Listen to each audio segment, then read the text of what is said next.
कामदेव के नामों का निर्देश, उसका रति के साथ विवाह तथा कुमारी संध्या का चरित्र, वशिष्ठ मुनि का चंद्रभाग पर्वत पर उसको तपस्या की विधि बताना।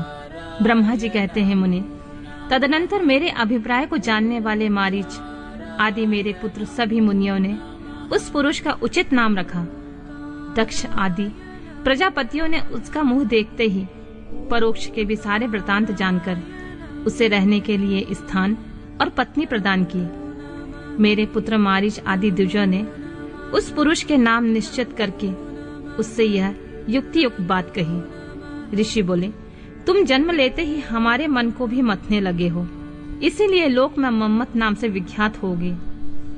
मनोभव, तीनों लोकों में तुम इच्छा अनुसार रूप धारण करने वाले हो, तुम्हारे समान दूसरा कोई नहीं है।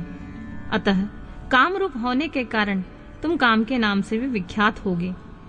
लोगों को मदमस्त बना देने के कारण तुम्हारा एक नाम मदन होगा। तुम बड़े दर्प से उत्पन्न हो, इसलिए दर्पक कहलाओगे।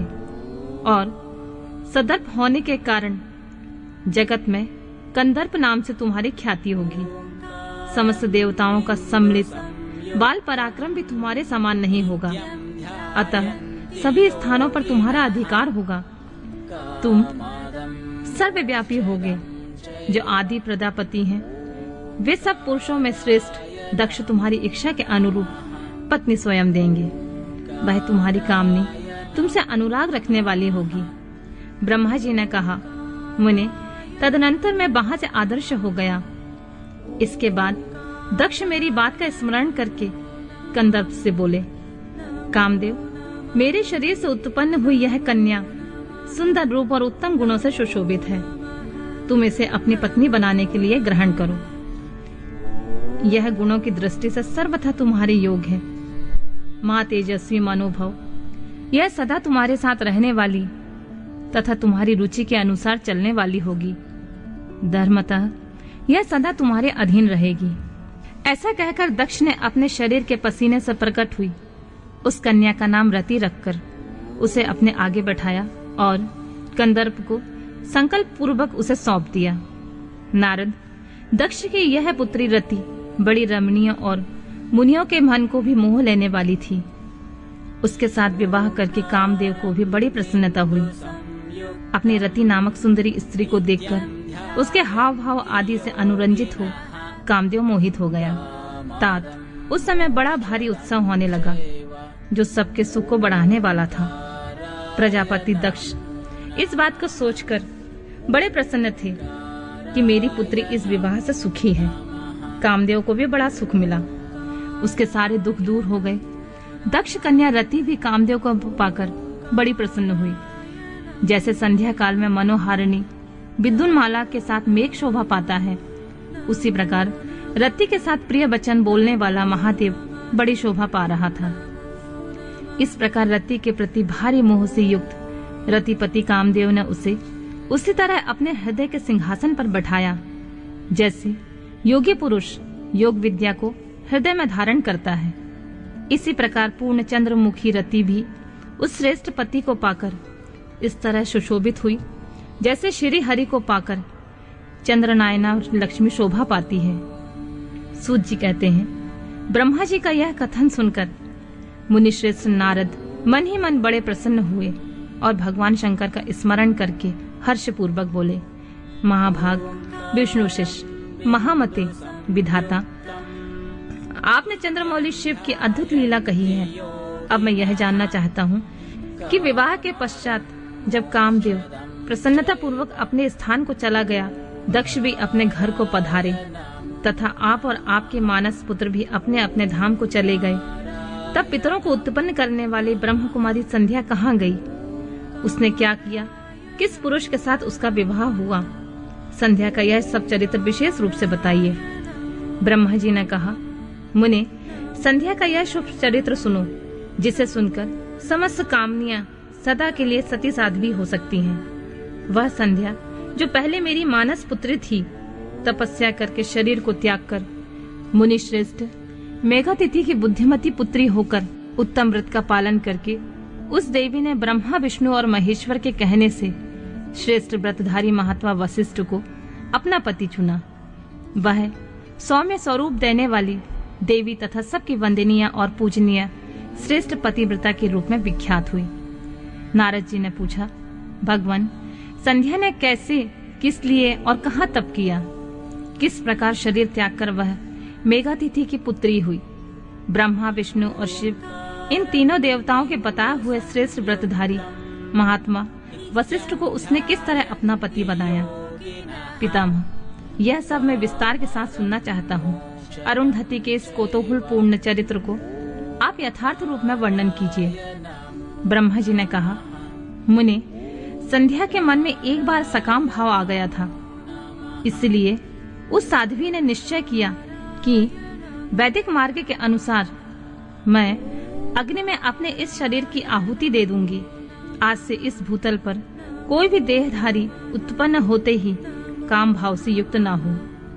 इसके लिए मैं कठोर तपस्या करके मर्यादा स्थापित करूंगी।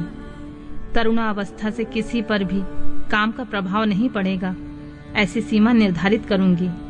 इसके बाद इस जीवन को त्याग दूंगी। मन ही मन ऐसा विचार करके संध्या चंद्रभागा नामक उस श्रेष्ठ पर्वत पर चली गई, जहां से चंद्रभागा नदी का प्रादुर्भाव हुआ। मन में तपस्या का दृढ़ निश्चय लेकर संध्या उस श्रेष्ठ पर्वत को गई हुई जानकर मैंने अपने समीप बैठे हुए वेद वेदांगों के पारंगत विद्वान, सर्वज्ञ, जितात्मा और ज्ञान योगी पुत्र वशिष्ठ से कहा, बेटा वशिष्ठ, मन तपस्विनी संध्या तपस्या की अभिलाषा से चंद्रभागा नामक पर्वत पर गई है। तुम जाओ और उसे विधि पूर्वक दीक्षा दो। तात वह तपस्या के भाव को नहीं जानती है, इसलिए जिस तरह तुम्हारे यथोचित उपदेश से उसे अभीष्ट लक्ष्य की प्राप्ति हो सके, वैसा प्रयत्न करो। नारद, मैंने दया पूर्वक जब वशिष्ठ को इस प्रकार की आज्ञा दी, तब वे जो आज्ञा कहकर एक तपस्वी ब्रह्मचारी के रूप में संध्या के पास गए। चंद्रभागा पर्वत पर एक देव सरोवर है, जो जलाशयोचित गुणों से परिपूर्ण हो मानसरोवर के समान शोभा पाता है। वशिष्ठ ने उस सरोवर को देखा। उसके तट पर बैठी हुई संध्या पर भी दृष्टिपात किया। कमलों से प्रकाशित होने वाला वह सरोवर तट पर बैठी हुई संध्या से उपलक्षित हो उसी तरह सुशोभित हो रहा था, जैसे प्रदोष काल में उदित चंद्रमा और नक्षत्रों से युक्त आकाश शोभा पाता है। सुंदर भाव वाली संध्या को वहां बैठी देख मुनि ने कौतूहल पूर्वक उस ब्रह्मोल्लित नामक सरोवर को अच्छी तरह से देखा। उसी प्रकार भूत पर्वत के शिखर से दक्षिण समुद्र की ओर जाती हुई चंद्रभागा नदी के भी उन्होंने दर्शन किए। जैसे गंगा हिमालय से निकलकर समुद्र की ओर जाती है, उसी प्रकार चंद्रभागा के पश्चिम शिखर का भेदन करके वह नदी समुद्र की ओर जा रही थी। उस चंद्रभागा पर्वत पर ब्रह्मोल्लित सरोवर के किनारे बैठी हुई संध्या को देखकर वशिष्ठ जी ने आदर पूर्वक कहा, भद्रे, तुम इस निर्जन पर्वत पर किस लिए आई हो? किसकी पुत्री हो? तुमने यहाँ क्या करने का विचार किया है? यह सब मैं सुनना चाहता हूँ। यदि छिपाने योग्य बात ना हो तो बताओ। महात्मा वशिष्ठ की यह बात सुनकर संध्या ने उन महात्मा की ओर देखा।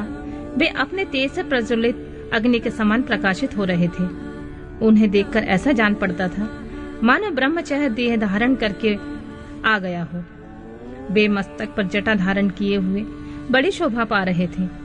संध्या ने उन तपोधन को आदर पूर्वक प्रणाम करके कहा, ब्राह्मण, मैं ब्रह्मा जी की पुत्री हूँ। मेरा नाम संध्या है। मैं तपस्या करने के लिए इस निर्जन पर्वत पर आई हूँ। यदि मुझे उपदेश देना आपको उचित जान पड़े तो मुझे तपस्या की विधि बताइए। मैं यही करना चाहती हूँ, दूसरी कोई भी गोपनीय बात नहीं है। मैं तपस्या के भाव को, उसके करने के नियम को बिना जाने ही तपोवन में आ गई हूँ। इसलिए चिंता से सूखी जा रही हूँ और मेरा हृदय कांपता है। संध्या की बात सुनकर ब्रह्म वेताओं में श्रेष्ठ वशिष्ठ जी ने, जो स्वयं सारे कार्यों के ज्ञाता हैं, उससे दूसरी कोई बात नहीं पूछी। वह मन ही मन तपस्या का निश्चय कर चुकी थी और उसके लिए अत्यंत उद्यमशील थी। उस समय वशिष्ठ ने मन में भक्त वत्सल भगवान शिव का स्मरण करके उसे इस प्रकार कहा, बोले, शुभानने, जो सबसे महान और उत्कृष्ट तेज है, जो उत्तम और महान तप है तथा जो सबके परम आराध्य परमात्मा है, उन भगवान शंभु को तुम हृदय में धारण करो, जो अकेले ही धर्म, अर्थ, काम और मोक्ष आदि के आदिकारक हैं और त्रिलोकी के आदि दृष्टा अद्वितीय पुरुषोत्तम शिव का भजन करो। आगे बताए जाने वाले मंत्र से देवेश्वर शंभु की आराधना करो, उससे तुम्हें सब कुछ मिल जाएगा, इसमें कोई संशय नहीं है। ओम नमः शंकराय ओम। इस मंत्र का निरंतर जाप करते हुए मौन तपस्या आरंभ करो। जो मैं नियम बताता हूँ उसे सुनो। तुम्हें मौन रहकर ही स्नान करना होगा। मौनालंबक पूर्वक के ही महादेव की पूजा करनी होगी। प्रथम 2 बार छठे समय तुम केवल जल का पूर्ण आहार कर सकती हो। जब तीसरी बार छठा समय आए तो केवल उपवास किया करो। इस तरह तपस्या के समाप्ति तक छठे काल में जल आहार और उपवास क्रिया होती रहेगी। देवी, इस प्रकार की जाने वाली मौन तपस्या ब्रह्मचर्य का फल देने वाली तथा संपूर्ण अभीष्ट मनोरथों को पूर्ण करने वाली होती है। यह सत्य है, सत्य है, इसमें कोई संशय नहीं है। अपने चित्त में ऐसा शुभ उद्देश्य लेकर इच्छा अनुसार शंकर जी का चिंतन करो। वे प्रसन्न होने पर तुम्हें अवश्य यह अभीष्ट फल प्रदान करेंगे। इस तरह संध्या को तपस्या करने की विधि का उपदेश देकर मुनिवर वशिष्ठ यथोचित रूप से उससे विदा ले वहीं से अंतर्ध्यान हो गए।